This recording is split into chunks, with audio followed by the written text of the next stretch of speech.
Hello, everyone. Good afternoon. I was going to say good morning. It's been rough. It's been rough.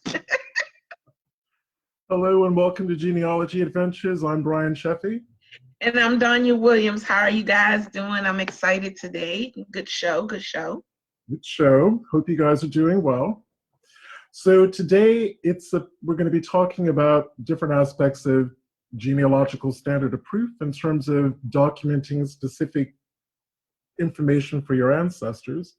And also talking about a lot of different kind of record sets to be able to prove when your ancestor was born, where your ancestor was born.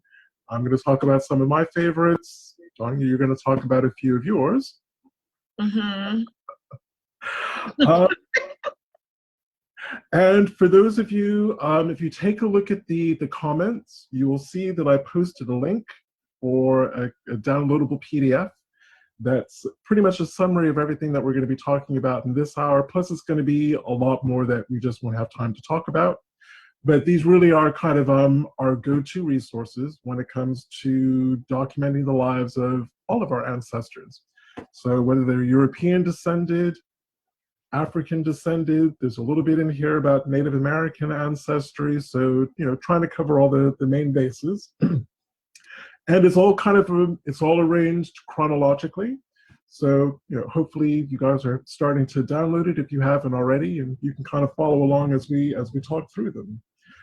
So basically the way that we kind of created this document is working kind of from your more recent ancestors to your more distant ancestors. So the first one is ancestors born from around 1930s onwards. So this group of people will more than likely be appearing in the 1940 census for the first time. So it's worth remembering that when it comes to vital records like birth certificates, death certificates, marriage records, we have 50 different states, and each one of them has different kind of, they're not really statutes, they're, what do you call them, Donya, policies or? Policies, yeah. I would call them policies. Yeah, about when they release this information, and it makes sense. We need to have our personal information secure, fraud and all those wonderful reasons. So yeah, so for instance, trying to find, if you're searching on Ancestry or Family Search for your parents' birth certificate and they're still alive, chances are you're not going to get it. Because those records are typically sealed anything from 75 years to, I think it's about 100, isn't it, Donya? Yeah, 75 to 100. To about 100 years. Yep. So, and especially for people who are looking for information about their adoptive parents, don't despair, don't give up hope, because there are ways of actually kind of getting around that. So if, for instance, if you are a direct descendant, and you're looking for birth and death and marriage records for your parents or your grandparents, and they're not publicly available or digitized online, if you know the county that they're actually born in, or that the marriage took place in, or that they died, you can actually contact those county council offices, explain who you are, how you related to them, and I think most states will let you buy them, but you do have to prove your connection to the people that you're inquiring about, because otherwise anyone could do it. I could just, pay however much money it's going to be to get anybody's death certificate. So as frustrating as it may be to genealogists, those rules and policies are there for a reason. So some ways that you can actually get around this. Things like religious documents. If your family has a faith, has a religion, has practiced the same religion over a couple of generations, you can find out where your parents' families were actually worshiping. Chances are that there may be religious documents for them. So things like baptism records, christening records. Depending on what your religion is, you may or may not have those. Different religions may not have those kind of documents, but if you're coming from a Judeo-Christian kind of faith background, the chances are pretty good that they do. Not all churches will keep them, so it might be worth asking around your family. Does anyone know where mom or dad or granny or grandpa's christening record is? It will have that information about how old they are, and sometimes they will also have the date of birth or the year of birth. Can you think of anything else that people? Oh, plus where the family was living, they'll have that Right. information. Can you think of anything else that you can kind of glean from that kind of a record? No. I mean, I think you covered it. I'm well, trying to get this to Afiba too, so he can put some stuff up if possible. well, I know, for instance, my baptism record had my full name because I very rarely ever reveal my middle name, but that's got my full name, it's got my date of birth, it's got the date of my baptism, church where I was baptized, home address, even the old telephone number. It just has that level of detail. So it's just a cool thing to access. Oh, Same, city directories too. mhm. There are other, there are parish records that you can check into. Even look at if your parents have, my parents kept everything. I don't know why they kept so much stuff. They even kept my school enrollment. So again, that Oh wow. happened. Oh wow. I even have old report cards which are hilarious. But yeah, those school enrollment forms actually had, again, full name, date of birth, where I was born, the address that we were living in. So those are also really good to have. One gold mine that often gets overlooked, and this is equally true for people of color as it is for people of European backgrounds: birth announcements in newspapers. Yes. Priceless. Matter of fact, I've reacquainted myself with those, and I'm actually using them a lot more because I'm trying to put as many of my DNA matches on Ancestry onto my tree. And those birth announcements so far are everything. They're everything. They are brilliant. So you have services like newspapers.com that's part of Ancestry. You can do it one of two ways. You can either take out a separate membership with newspapers.com, or there's like a package on Ancestry where you get access to Ancestry, Fold 3, newspapers.com. I think there's something else in there, but I'm not sure. No, it's just those three. What it is Ancestry will allow World with that. So if you're not doing World and you want to do World and newspapers and Fold 3, then you can get all three for, I think it's $44.99.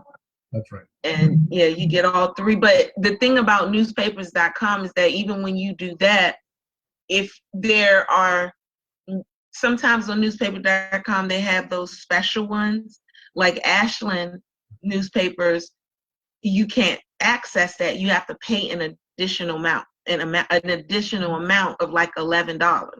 So I got to look up for you in Aiken because right. I had the special. Yeah, you have to have that special. So total, you could end up spending still under $60, including the specials. And it's worth it. You're gonna spend about $55 a month for all of that stuff, and it's worth it. It really is worth it. I know it may not seem like I'm not a big genealogy bank fan.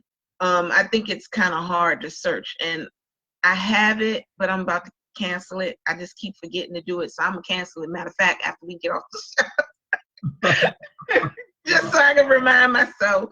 But that's kind of how I feel about Chronicling America. It's not that it's a bad service, and again, it's got a lot of. And Chronicling America is free. You don't pay for that. right, They don't have every newspaper, but they do have a lot of them on there. they do. But I do find it's a bit of a struggle sometimes. If I'm looking, yeah, it is. Yeah, it can be bad. And another set of newspapers is also worth looking and checking in your state archives, because the Library of Virginia, the LVA website, has an awesome newspaper repository. So the ones in Virginia, you cannot get them anywhere else. You can't get them on newspapers.com. They're not on Chronicling America. They are only on the Library of Virginia website, which is free. And again, just amazing. And it's also just a really good thing just to Google your family's surname in whatever Virginia county they were living in. And the chances are there is a newspaper story. I'm still cracking up because In the 1920s, 30s, and 40s, they actually have a section of the page called Colored News. And you get they're like the society pages. Wow. Tell you about it. So I'm learning about where some of my Sheffy family went to, where some of my Roan family went to, because they'll say, oh, little Annabella Sheffy is coming back from college at Pittsburgh to spend the week with her family. Let's all wish her well if we see her. But yeah, that's how it's phrased in the Virginia papers in the 20s, 30s, and 40s. It's called Colored News. And they have all the comings and goings and business news of all the colored folks back then. That's crazy. So yeah, if you're into genealogy, you just kind of have to suck that stuff up and just kind of laugh and do. I look at it this way: at least they did it. At least it's out there. Yeah, I guess. I mean, I guess we take what we can get. We can get and we run with it.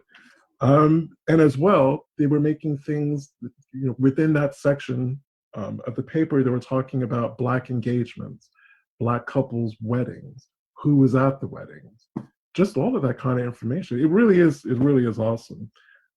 North Carolina also has the same thing. I don't remember which, because North Carolina has so many repositories and databases. I can't remember, but there is a link in the document that you've downloaded towards the back that has a link to North Carolina resources. It's somewhere in one of those, in that list of resources. So birth announcements are really great.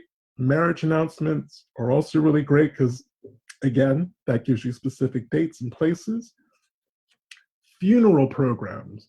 I have only just discovered that Virginia, there was a big project that was done by some Virginia genealogists who actually have gotten hold of thousands of African American funeral programs. And this is really helping me again in my research for people who died in the 30s, 40s, and 50s. Some of them didn't have death certificates, so even though I can't get the death certificates, the fact is, I've got something even better. I've got their funeral program. It tells me who their kids were, who their parents were, who their siblings, all of that information. Yeah, I found those to be very helpful. I think when I really started getting into those is when I was working on that Peterson stuff for the Higgins. Mm-hmm. And I went over to our cousin Cynthia's house. And she had boxes and boxes and boxes. And I'm looking through these things, and boy, you start seeing stuff and you're like, yeah, this name goes to, so that's when I started getting into it because of Cynthia had all that stuff. And it was awesome. So those are definitely things that I love obituaries. My mom has a lot. And I never realized, what you could do. So it's funny, you'll save an obituary before you save a picture. You need both. And again, it really, as Donnie mentioned, and I'm going to say this first, is my Aunt Jay and my Aunt Cook both have boxes full of family, funeral programs for family and close family friends. So again, it's worth asking around your family, especially with aunties and uncles of a certain age. Does anyone know anything about family funeral programs? Does anyone have them? Has anyone seen them? And then reach out and try and get in touch with those family members. Right. But they are a gold mine of information. Plus, that's true. Plus, the funeral programs normally have the person's picture. Yes. I'm seeing pictures of people that I've never seen before. Yeah. No tree. I know loads about them, but I have no idea what they look like. And I actually finally have pictures. So that's really good. Military service records, especially for the men, like World War II draft cards, Fold 3, another part of the Ancestry.com empire. Fold 3, you can get Vietnam service records, Korea service records. Can't get pensions. Those aren't releasable yet. But every once in a while, I'll pick up on a name of a child, a dependent, a wife, something in those records. The thing about the World War II draft cards, depending on the information that the person provided, because sometimes they were transparent and sometimes they weren't, you get the date of birth, which is a year off, usually, for some reason. They were made, I can't remember, they either made the men a year older or they made the men a year younger. Yeah, I've seen that for military records and for Social Security apps. Yeah, I don't understand why that happened. Yeah, I don't get it either. I don't get it. It's nothing else that I can say is I don't get it either.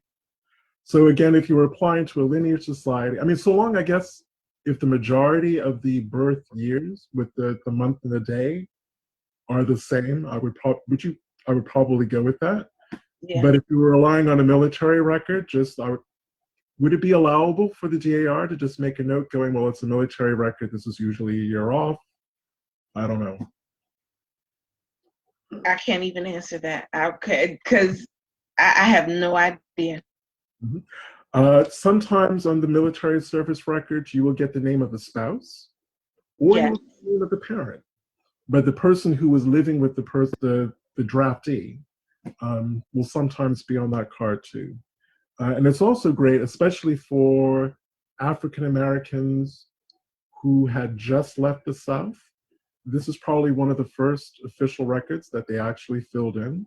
So you can actually figure out where they moved to. Like we know the draft cards. The draft cards. Yeah. That's how I found a lot of my Mathises and my Mathises who were coming out and figuring out, oh, okay, well, this whole cluster has just moved to Baltimore or Philly or Boston. What are the chances that other family members were moving to the same places? And they did. So siblings, cousins, extended family members, you start seeing them nearby.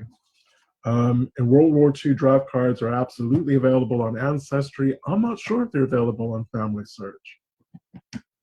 I don't remember. I've never seen them there. I don't remember seeing them on Family Search. Yeah, I've never seen them on there. I've never seen them there. That's weird because Family Search normally has a lot of the stuff that, most of the same things that Ancestry has, but then they have stuff that Ancestry doesn't have. Like Ancestry doesn't have a lot of the freedmen stuff. No. They don't have the labor contracts. They don't have their statements like that. They have a little, but not like Family Search. Family Search has all of that. And then that new census record that Loretta found, that's also there. It's not on that. And then there are certain marriage records that Family Search has that Ancestry doesn't have yet. Because remember, that's how we found the stuff for really with Family Search, when it comes to the freedmen records, I think they basically only have the bank records. I haven't seen the marriage records on there. Yeah, they don't. Yeah, they have the bank records and they have the labor contracts. And the labor contracts. Because that's where we just hit the gold mine when we hit those labor contracts. But yeah, they have that. But as far as I don't think they have freedmen have the marriage record. Okay. Again, newspapers, engagements, and wedding announcements, more so the wedding announcements, you again pick up the names of family members. So it's like the bride was born, in Greenwood County. She is the daughter of Mr. X and Mrs. Y. Sometimes they'll give you the mother's maiden name as well as her married name. Chances are they're going to be family members. They're going to be family members who are bridesmaids and groomsmen and stuff. Mm-hmm. So again, can pick up a lot of useful information from engagements and wedding announcements and newspapers. What else was there? Oh, Social Security application forms. You love speaking about this. You too. They have saved our bacon so many times. They have. I love them. I think those might be some of my favorite records for this time period. Because they give everything. They give the parents' names. And not only do they give the parents' name, they give the mother's maiden name. That is just like God to me. They giving that mother's maiden name is just the best thing since sliced bread. And so yeah, I love. And then another thing that they do is at the very bottom, you see how many different names that person went by. which are the multiple marriages. Right. So you'll find, oh my God, yes, I love the Social Security application forms. Which is another reason why you should never just click and save a document without actually opening it up and reading it. Because Right. I've lost track of the number of women that we've realized had a previous marriage.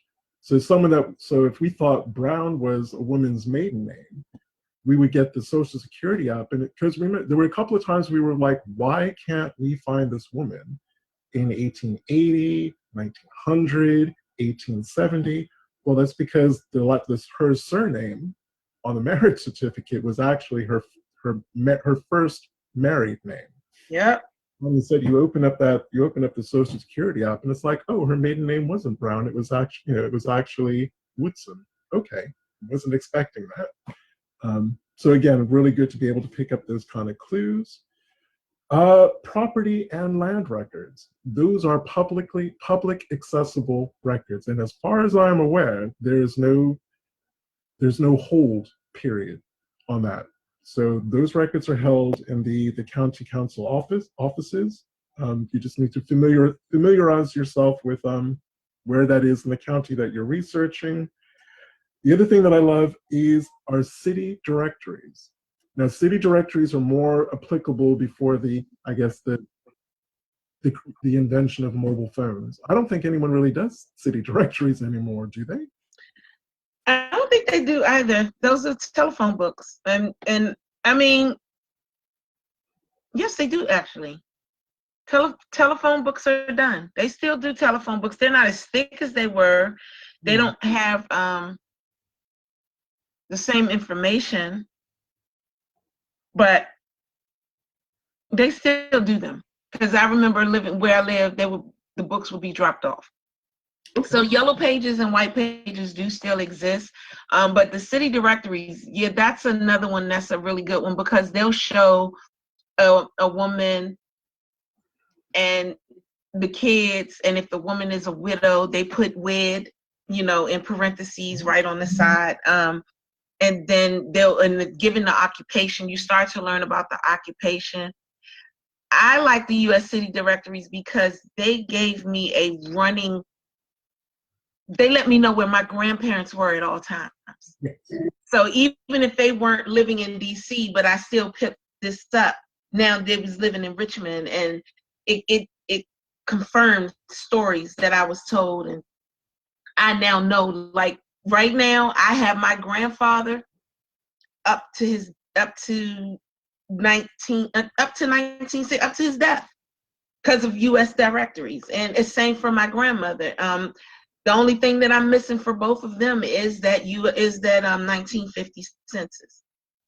I need that, and that will end for her afterwards because she was sick. So it all depends on when this was taken, because sometimes they're taken in April, sometimes they're taken in June. If they're taken in June, then she won't show up. So I don't know when the 1951 was. And the other thing that the city directories helped me do was actually help someone figure out who her biological great-grandfather was. Yep. I'd always thought that this particular Sheffey line had always been in Virginia and had always stayed in Virginia. But come to find out that her great-grandfather spent a little spell in Ohio, just long enough to father a daughter, before he went back to Virginia. And finding his name in the city directory, that was everything. Because the other thing is they gave the occupation, because he had a fairly common name, but he was a Black electrician, which was really rare for that time period. And the fact that he was listed as an electrician, and it even had a little C for colored next to his name, so there was like no doubt.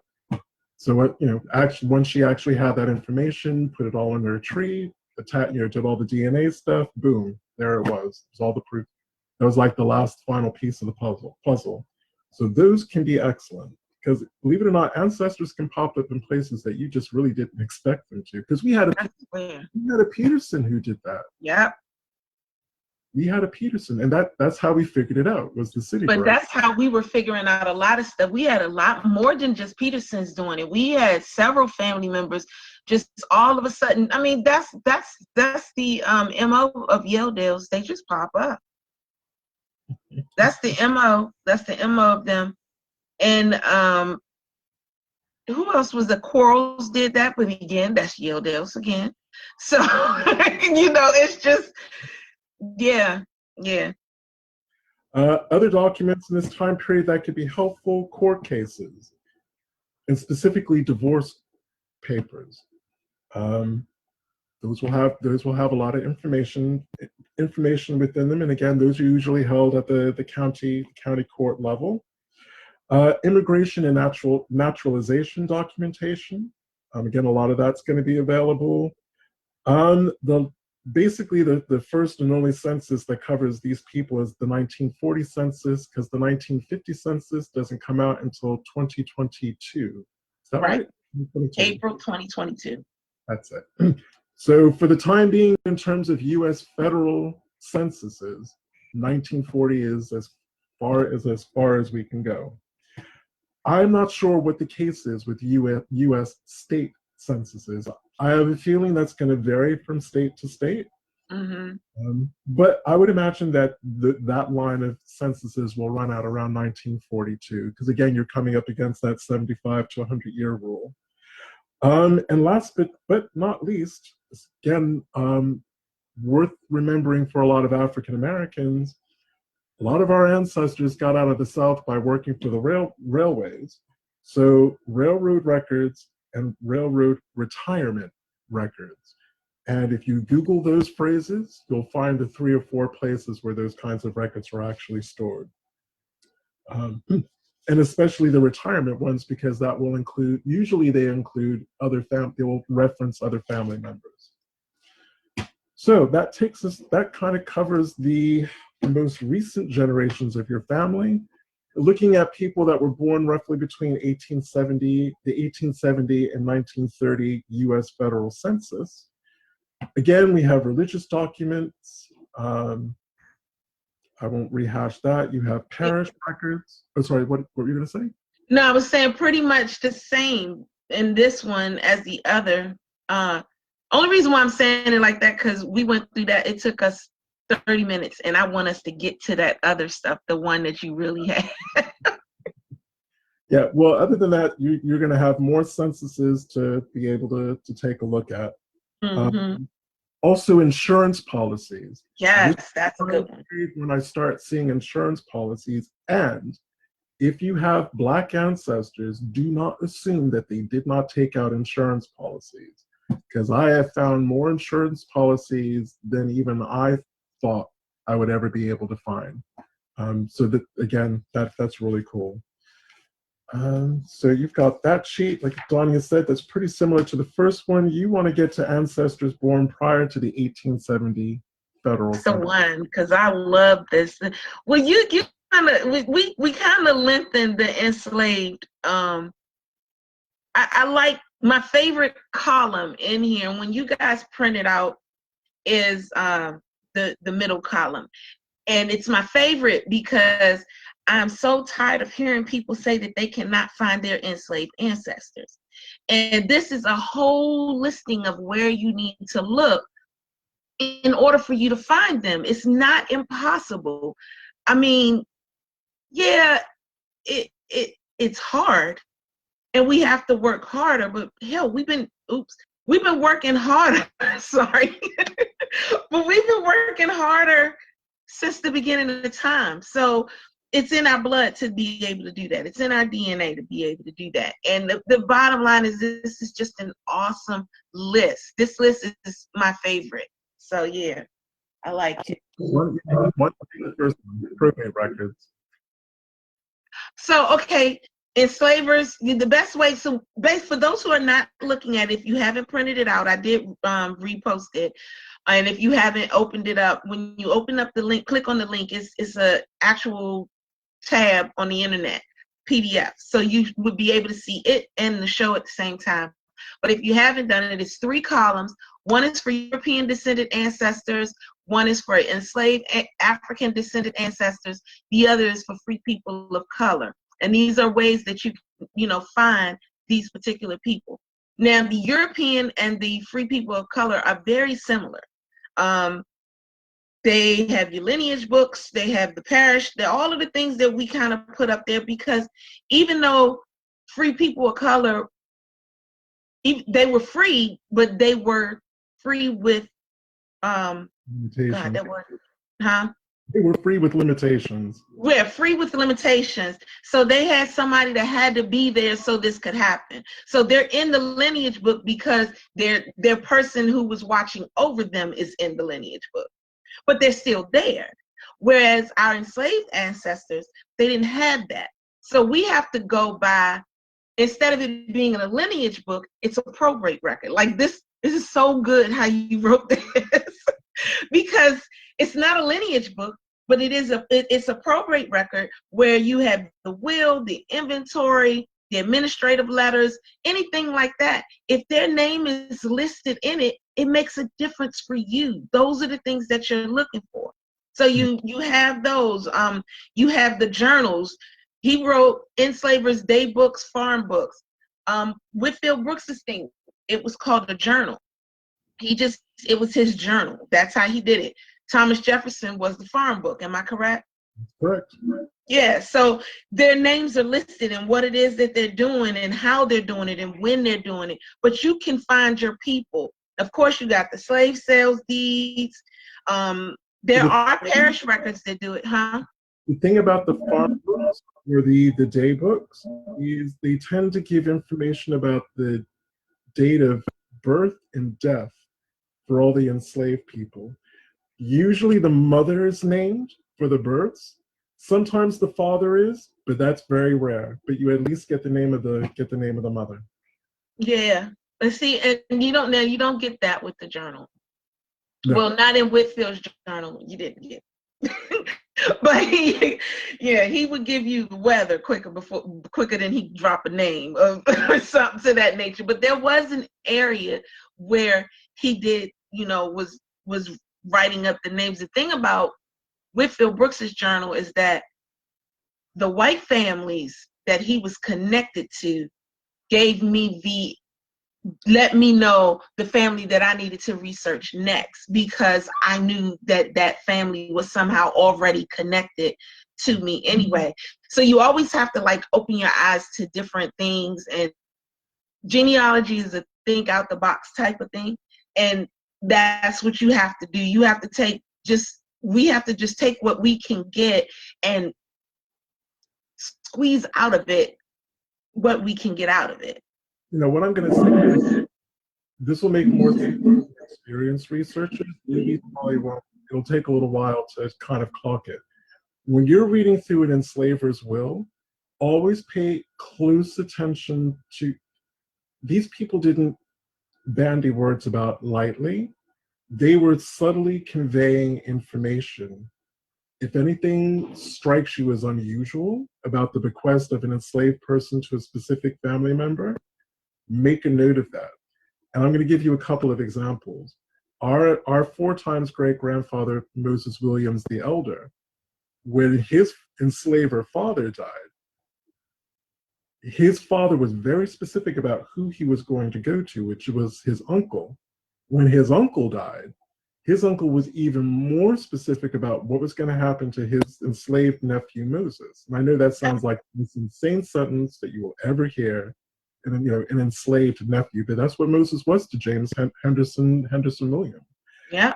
With the caveat that if Moses didn't get on with or was not well treated by his cousin, which was Davis Williams, Moses was free to choose who he would go with.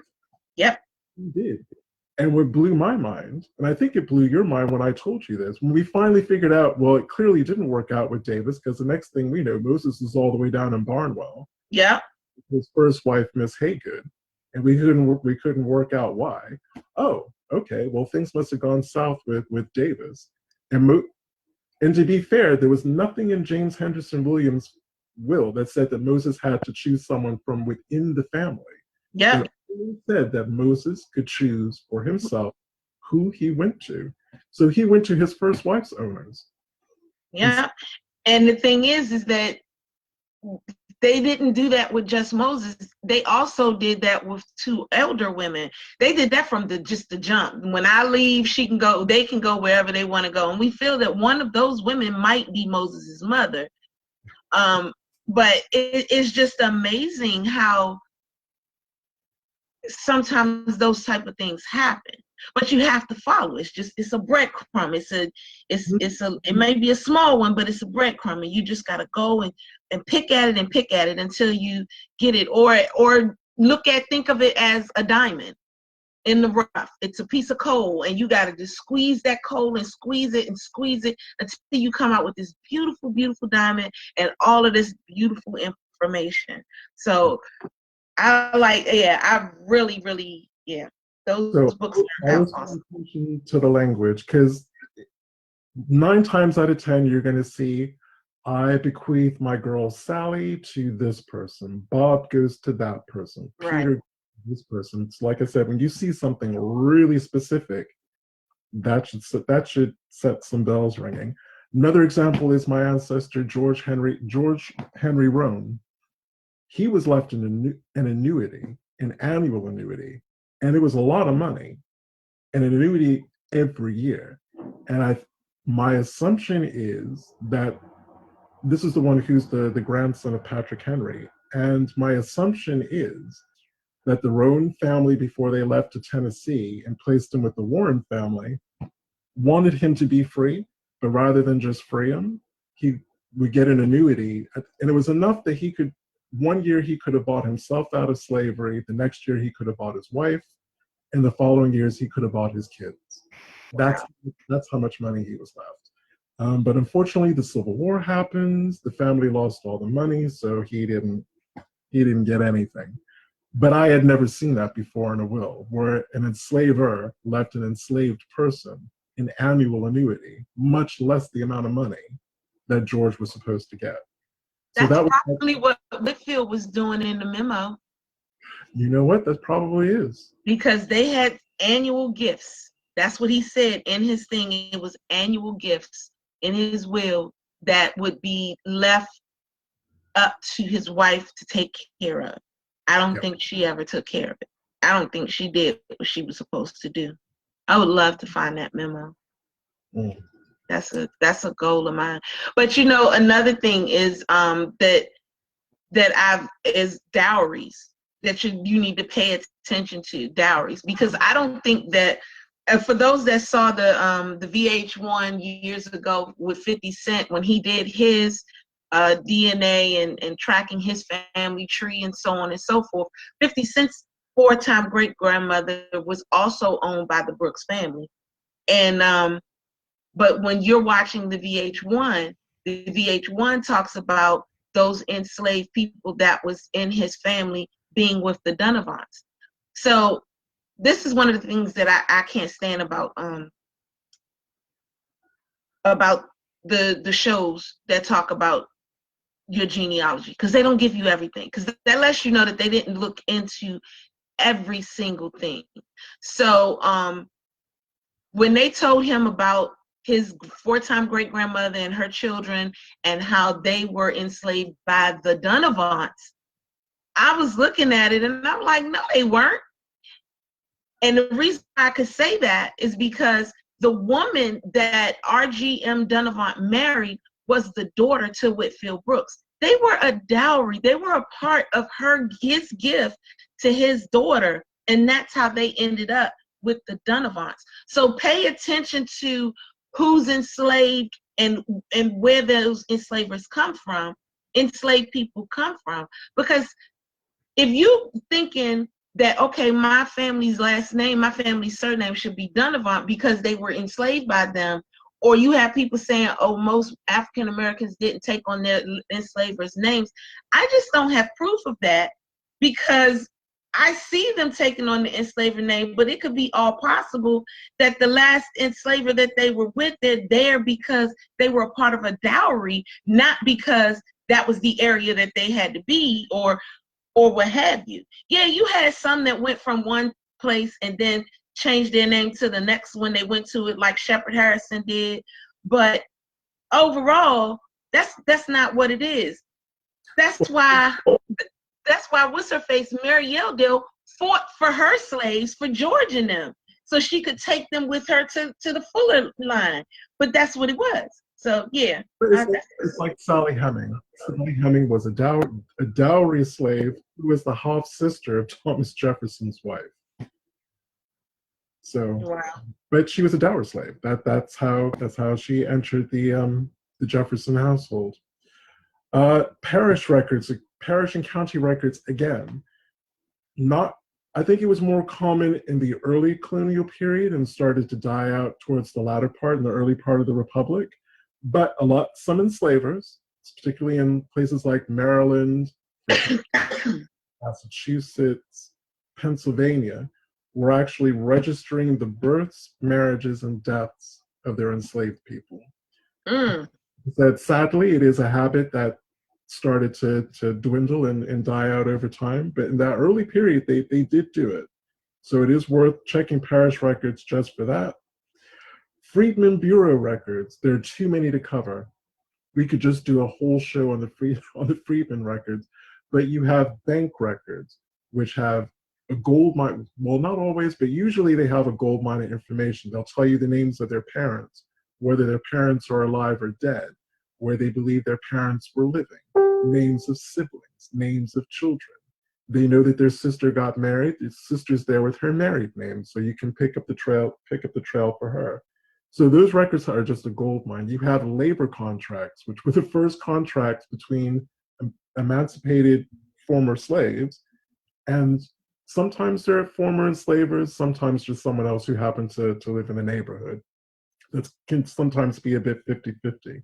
But you can pick up additional family members from those documents. I can't tell you the number of extra kids that you and I have found just by finding someone's freedman labor contract. So those are awesome. There are marriage records in the Freedmen Bureau records that'll tell you what the married couple looked like. It's racist as hell. I'm just going to say it, but it gives you the complexion, the physical description of the couple getting married, if they've been married before, if they had children from previous relationships or marriages. They're awesome. I can't recommend that. But again, the Freedmen Bureau was giving aid to people, whether that was food, blankets, medicine. They were setting up schools. There's just a whole load of information in that record set. My advice, go to Family Search first. Look for the Freedmen records on Family Search, because as Donia said, there's just more of them there than there is on Ancestry. Yes. Especially labor contracts. When I tell you, me and when Brian and we came across that one for Burrell, oh my God, we thought we found the Holy Grail. You did. We thought we found the Holy Grail, because y'all need to understand. Y'all know, you guys, these are our regular folks that are up here, and y'all know how much the Yeldales just gives me the biggest headache in the world. So to find that particular document that was listing him, his children, his grandchildren, I mean, that labor contract was fire. It was everything. It made so much sense. I ended up connecting 5 families? I think, yeah, because we easily pulled 4 or 5 more kids. Easily. Yes, and I ended up, and I have all these Yeldales on my Facebook page, and I ended up connecting all of them together because one was coming from each one of these men's children. And now that I knew who the children were, it just made things even more exciting. And man, when I tell you that stuff, that I'm telling you, it was the Holy Grail. Mm-hmm. County and state newspapers again, but for different reasons, they will have ads for runaways. They will have ads for enslaved people who did heroic things. I found a story about an enslaved ancestor who saved the son of one of his enslavers from drowning. So he got a mention. Sadly, you will see advertisements for the sale of enslaved people. You get information about estate sales, sales of enslaved people for whatever reason. So don't dismiss newspapers again, the old ones, for looking for that information. Enslavers' insurance policies. Enslaved people were property. What did you do with expensive property? You insured it. So if you, whatever your favorite internet browser is, whether it's Bing, Google, Safari, Oprah, whatever it is, Opera, not Oprah, Opera. On the brain today for some reason. Just Google enslavers' insurance policies. Believe it or not, that's one of the ways that Wall Street became as financially powerful and as wealthy as it did, was slave insurance policies. Enslavers' mortgage policies. That was something else they did. Because enslaved people were expensive, especially your prime enslaved people. If the enslaver wanted to buy the 50 acres that just became available for sale in the field, in the property next to his, and he or she didn't have the ready cash, they would mortgage an enslaved person to get the money to be able to do that. And again, if you Google the phrase enslavers' mortgage policies, you'll find the archives that have those in them. There's hiring out work contracts. That's usually going to be in an enslaver's archives. Like I've read some for Thomas Jefferson where he hired out his enslaved people. I've read some for George Washington Parke Custis, Martha Washington's grandson, where he hired people out. So again, you get the names, and a lot of times they hired out whole families. So you get the man, his wife, and kids all listed in the same document with ages from which you can work out their approximate year of birth. The Middletons did that a lot because that's how George and Rebecca probably met. Because there were records in his inventory. He had a whole financial record within the inventory, and it showed how many times he was renting out to Edward Settles. Right. And Edward Settles was the guardian, that's the word I was looking for, guardian for Rebecca Bugg, who was a free person of color. And there were several times where he got just George, several times. So yeah, the Middletons was another group that did that. You have mortality schedules. There's one for 1850. There's one for 1862, isn't there? Yeah, just those two. I don't think they were available in 1840. I haven't seen any more. I'm going to say, we don't really know how to phrase this, but we're going to say the first state census after emancipation and before the 1870 federal census. I don't know if every state did this, but I've seen them for some counties in Virginia, some counties in North Carolina, and we found them for Edgefield wasn't the only one. It was Edgefield and I think Aiken. And that was like 1868, 1869. Everyone in the household, what they do is they list the head of household, and then they group children by gender and by age, and will give you the number. There was something about the boys that was off. Remember, there seemed to be more columns for the girls than the boys, or that might have been actually it was more columns for the boys than the girls. Yeah, the way around. Yeah, and then that particular census, that man. Because again, we figured out someone had more kids, that they had two more daughters than what we had. Yeah, but we weren't named, so we don't know. Have no idea who they are. We just know we have to find two more of them. Yep. I mean, it was expected. That was for Martha. That was, she was a breeder, so there's more kids. There's the 1870 U.S. federal census, because again, as we've said numerous times on this show, you want to open that up. You want to see where your ancestor was living. First of all, do they own their own lands? You'll know because there'll be a dollar figure next to amount of real estate owned. If they didn't, the chances are they were sharecropping, or they were working for their former enslaver, or someone who lived near their former enslaver. You find the first white family, you see if they're living on a family who was European descended, and then you try to work out what the relationship between those two were. So that could be freedmen labor contracts, and then you may have to research that enslaving family to see if your ancestor's name is coming up in their probate documents and other type documents. One that I kind of blew Danya away with this morning was Maritime Records. There were a lot of enslaved men who were enslaved as sailors, or they worked on the canals, they worked on waterways. Some of them had to be bonded. There's fingers crossed there'll be paperwork for them. I've certainly found them. A shipping manifest listed under crews, full name. So again, this whole notion that enslaved people didn't have last names, well, not according to these maritime records, because they're all there, their surnames and their ages, which again, you compare their age to the date the document was written, you can work out their rough year of birth. And then Dawn reminded me about Civil War pension records. Because even though, we've done the show with Kevin Levine and, talked about how body servants and the men who dug the trenches were not Confederate soldiers. The fact is they were there in the Civil War for the Confederacy, and they applied for their pensions. And again, it's a great way to kind of confirm their vital statistics in terms of dates and surviving family members. And again, the reason why we're kind of doing this today is, the whole genealogical standard of proof is about proving every single aspect that you're claiming for an ancestor.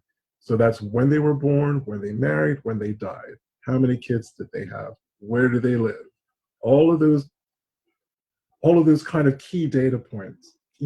As genealogists, we just have to sit down and think about what records can I possibly access to be able to prove each one of those vital things. Exactly.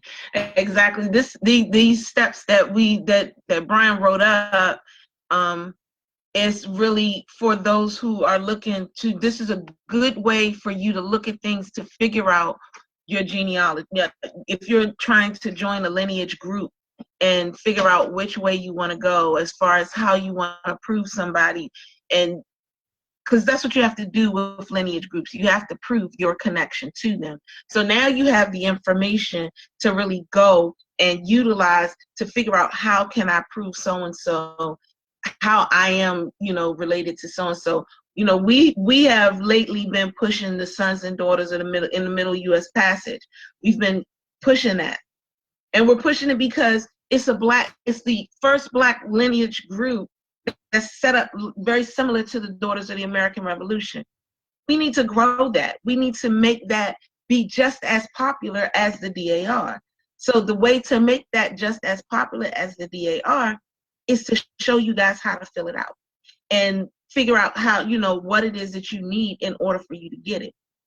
Let's take this momentum that's going on with this all Black everything, like we brand new people, and you never had these problems before, but now we're everything now. So let's run with that. Let's do what we need to do and really just kind of push that kind of stuff out there and start joining these lineage groups that are not just for African Americans. Join the DAR. Join the what's another one? The Sons for Men. Only way we can make these things change and be better is if we're sitting at the table with them, y'all. We have to be right there, and we got to get to that point. So in order to get to that point, take this document, learn how to do it. And as Donia said, the kind of documents and resources for European descended Americans and free people of color, pretty much identical.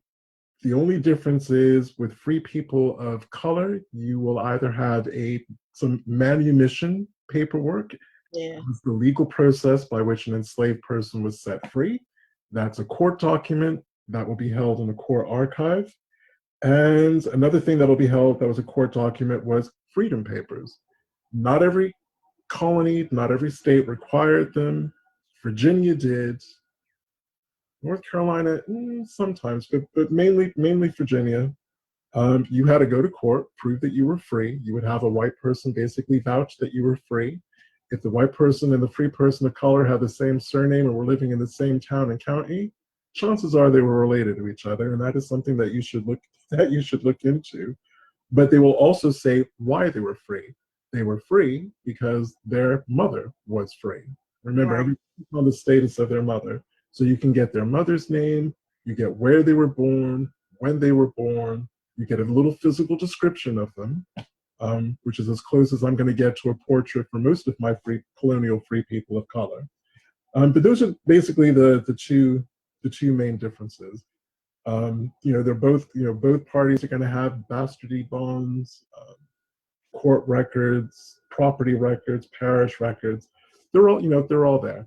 So, like I said, we thought it was really kind of neat to lay them out the three side by side, so you can get a sense of how similar some of them are and how different one in particular kind of is. So, Brian, FIBA has uploaded the document, and he's on the Native American research resources and all of that, because we're 4 minutes out. All right. Well, I love synchronicity because we're at the end, more or less. Yeah.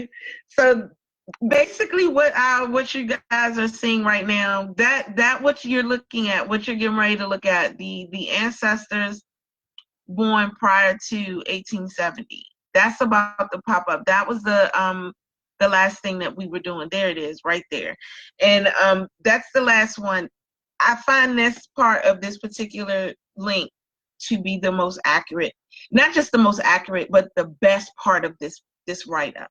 So you guys definitely print it out, put it a part of your research and strategies, and start joining these lineage groups, start joining these local groups so you can teach and show and share, because that's the only way we're going to be able to move past this world that we're living in right now. It really is. The last couple of pages kind of list some of our kind of really popular, our standard go-to in terms of our own practical research.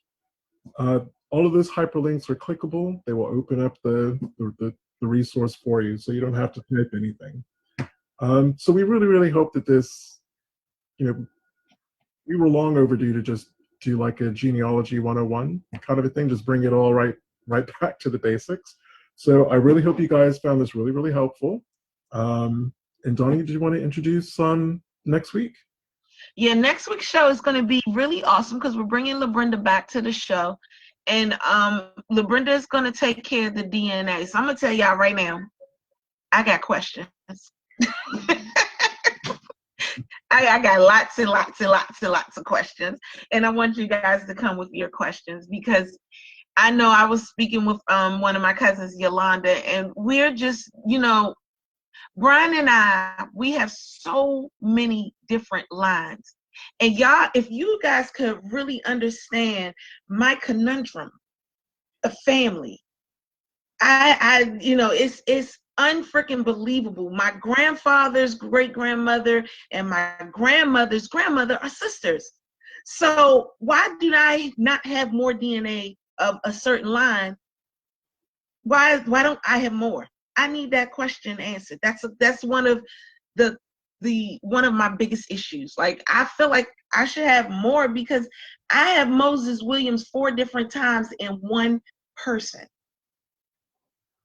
I should have more Williams DNA, or should I have more Williams DNA, or what is it? It's crazy. So yeah, I got questions. I hope she's ready, because I don't know, Brian. Maybe we need to get set up a spot where they can send their questions in, because this may be a big group next week. What do you think? Well, for everyone who's watching and everyone who listens to this on YouTube, what I will do is I will set this up as a Facebook event, as I normally do. I'll try to do that early tomorrow. Start posting your questions. That's a good one. That's a good way to do that. Yeah. Listen to the questions. Yeah. So it is 4:50. It's 5 o'clock. Time is up. This was a great show. I hope it's more informative. Very informative show. Thank you for coming up with that idea, Brian. It was awesome, and the write-up was superb as always. Your write-ups are always very good.